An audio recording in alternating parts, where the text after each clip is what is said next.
या देवी सर्वभूतेषु मातृरूपेण संस्थिता नमस्तस्यै नमस्तस्यै नमस्तस्यै नमो नमः।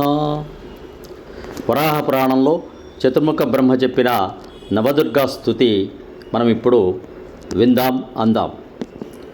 ప్రథమం శైలపుత్రీ చ ద్వితీయం బ్రహ్మచారిణి తృతీయం చంద్రఘంటేతి కూష్మాండేతి చతుర్థకం పంచమం స్కంధమాతేతి షష్ఠం కాత్యాయనీతి చ సప్తమం కాళరాత్రీతి మహాగౌరీతి చాష్టమం నవమం సిద్ధిదాత్రీ చ నవదుర్గా ప్రకీర్తితాః ఉక్తాన్యేతాని నామ్యా బ్రహ్మణైవ మహాత్మనా.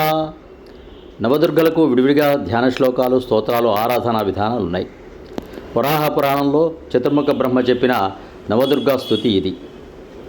నవదుర్గల ఆరాధనా విశేషాలు మన పురాణాలు, యోగ సాధన గ్రంథాల్లో విరిగా కనిపిస్తున్నాయి. అంతుపట్టని తత్వం గల దుర్గాదేవి దురాచారాలను నశింపచేసే తల్లి. సంసార సముద్రాన్ని దాటించే ఆ దేవిని భవభీతుడనై నేను నమస్కరిస్తున్నాను అని ప్రార్థించాలి.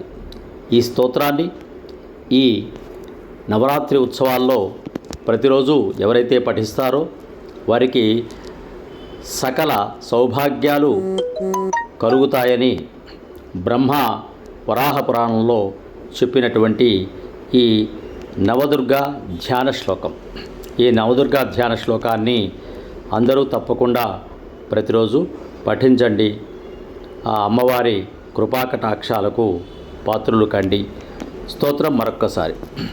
ప్రథమం శైలపుత్రీ చ ద్వితీయం బ్రహ్మచారిణి తృతీయం చంద్రఘంటేతి కూష్మాండేతి చతుర్థకం పంచమం స్కందమాతేతి షష్ఠం కాత్యాయనీతి చ సప్తమం కాళరాత్రీతి మహాగౌరీతి చాష్టమం నవమం సిద్ధిదాత్రీ చ నవదుర్గా ప్రకీర్తితాః ఉక్తాన్యేతాని నామ్య బ్రహ్మణ్యైవ మహాత్మనా. సబ్స్క్రైబ్ ఆచార్య శ్రీ శక్తి ఛానల్.